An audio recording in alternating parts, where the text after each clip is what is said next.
Hi everyone, this is Elenbaas from Nightlight Astrology, and these are your horoscopes for the month of July 2019. So this is the Sun and Rising Sign horoscope for Aquarians. You may notice that I'm not at my home office right now. That's because I'm on the road visiting my mom with my wife and my girls, and we're hanging out here for the week. So I'll be doing a few updates from my little guest room.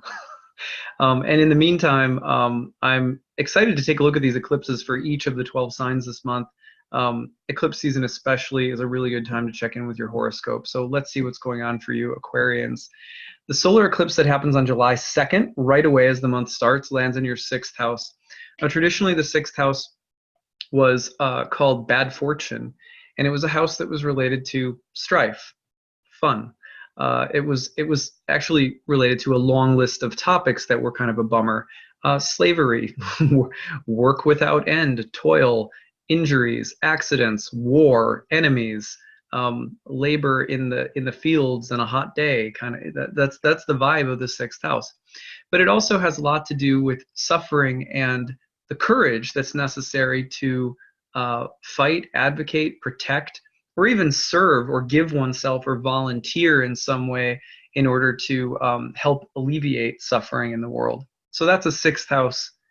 That's kind of a mood of the sixth house that's there alongside of strife, is this willingness to help. When people say it's a house of service, which you may have heard before, it's not really the correct definition of the sixth house. It's a house of service to those who are suffering. And the primary meaning of the house has to do with suffering or with labor and work and burdens. So that being said, a new moon in this house can mean a variety of things. One, you have to be careful because it's potentially a little vulnerable time around health. It can also point towards conflict, just in a general sense. Be careful about emotional conflict, especially with family members or with parents. That's the Cancerian element. You also want to be careful around just taking care of yourself, because your emotional life this month and making emotionally impulsive decisions could really affect your health. You may also be feeling a little moody or depressed, or just find that work is more emotionally draining than usual. At the same time, this feeling of needing to serve or give yourself to something, of needing to protect, defend, advocate, fight for something, of feeling passionate about something emotionally, that could be aroused in you this month with a new moon solar eclipse landing in that sixth house. So those are a few different things to think about. You can also think in general about those things that you're willing to fight for, that you're passionate about. And we need that in our life, especially Aquarians, the emotional emphasis, which isn't always an Aquarian strong point, that this can be this theme of, needing to care about something in a deep emotional way can actually be very healing for you, because you do have a tendency as a sign that's ruled by Saturn to be a little bit more cerebral or mental, or just a little bit less in the world or in the body sometimes. This Cancerian eclipse will also bring you into the body through the vehicle of the emotions, and potentially maybe very nurturing in that way as well, even if it's a little bit more conflicted. Sometimes emotional conflict is good for Aquarians. It helps them remember what's important and get back into the body a little bit if they need to. So that being said, let's go forward a little bit into July 8th and 9th, where we have a major transition happening. Mercury's turning retrograde in a conjunction with Mars between July 8th and the 9th.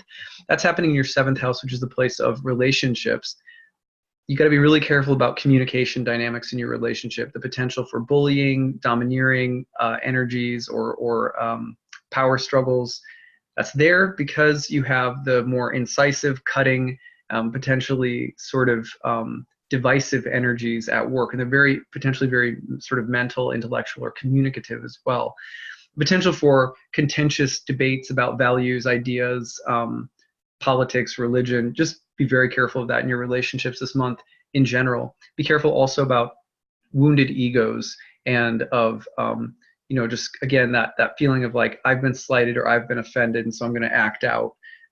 And also of there being it's possible that one could overreact, to be theatrical, dramatic, and feel it's kind of like the person who's just offended at the drop of of a hat. The whole world is against me in 2 seconds. Be really careful of that sort of triggery, egotistical, and really hyper defensive energy this month. The other thing that's really interesting is the conflicts or challenges depicted in relationships are also happening as this direct square to Uranus and Taurus in the 4th house of home, family, property, parents is taking place. And so the potential for a little bit of upheaval or drama around home, family, domestic life, property, and relationships is really strong right now.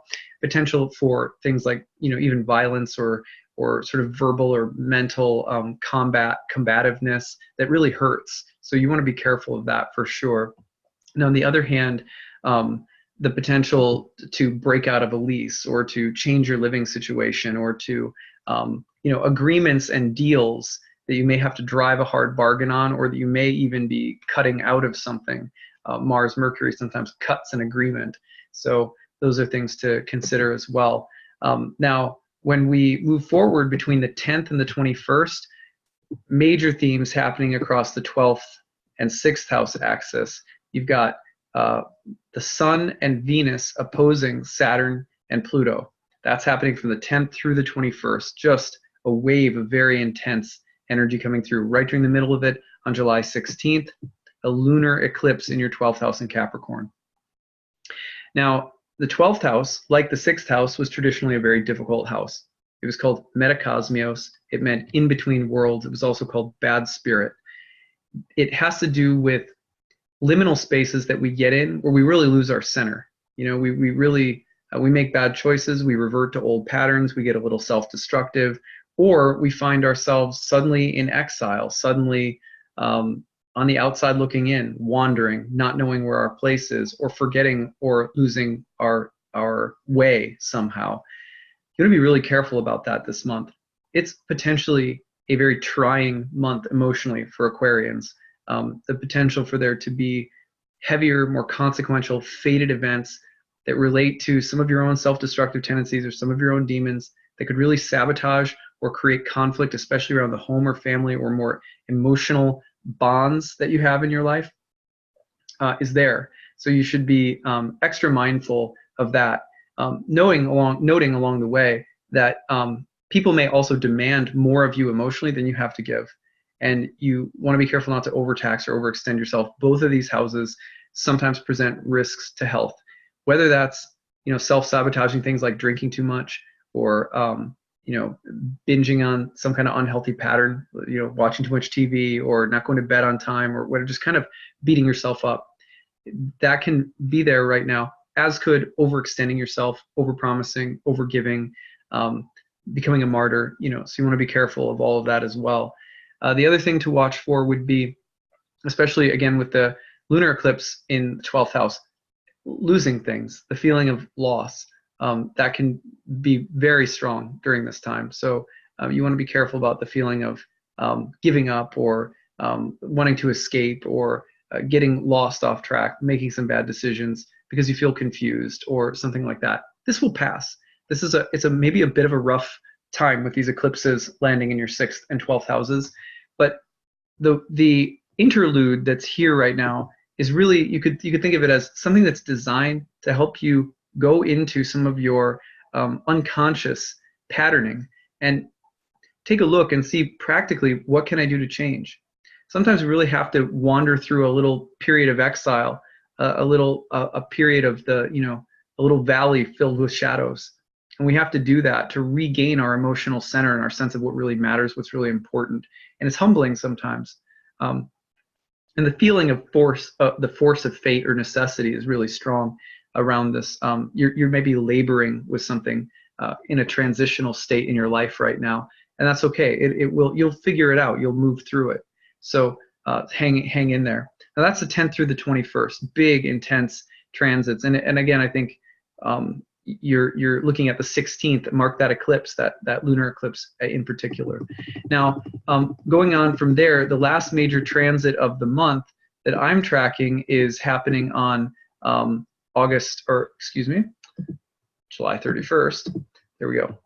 So on July 31st, you have a new moon in Leo in your 7th place, love, relationships, marriage. And again, Venus in a square to Uranus in the 4th house. I'll be honest with you, for some of you, this may have breakup written all over it, moving out, separating, parting ways. It potentially has the feeling of a more intense showdown in relationships or domestic life that could lead to something like a separation. On the other hand, this could have to do with just revolutionizing elements of your relationship or your family life or your living situation, or some connection between the foundation of what supports your life and your relationships and how they go together or not, right? Does this relationship, is it offering foundational, emotional, and spiritual support for my life? Or is it something that makes me feel trapped? The feeling of needing to escape and be free could be really strong right now. But on the other hand, maybe there's a creative solution to gaining more independence or freedom that does not have to pit people's needs or interests against one another. It doesn't have to sacrifice greater harmony, friendship, love, etc. So try to get creative. The more principled and rigid you are this month, the more troublesome the month is going to be.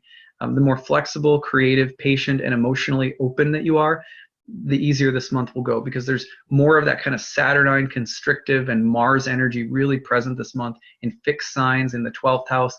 Potential to be overly rigid, to get your feelings overly hurt, to make overly rash decisions. It's there, and you don't have to end up this month feeling abandoned or left out, or feeling like you have no place to go, or feeling like you've lost something. And a lot of that can be prevented by being patient and trying to remain emotionally aware of other people's needs, and considering them as well as your own, but not walling yourself off from others. So that's what I've got for you for this month, Aquarians. I hope you have a great month. Please leave your comments and stories in the newsfeed. I'd love to hear from you guys and hear how things are going. I look forward to connecting with you throughout this month. I'm going to do some updates on the eclipses while I'm here at my mom's place. So I'll look forward to catching up with you guys soon. Have a great month, and we'll see you again for August forecast. Take care. Bye.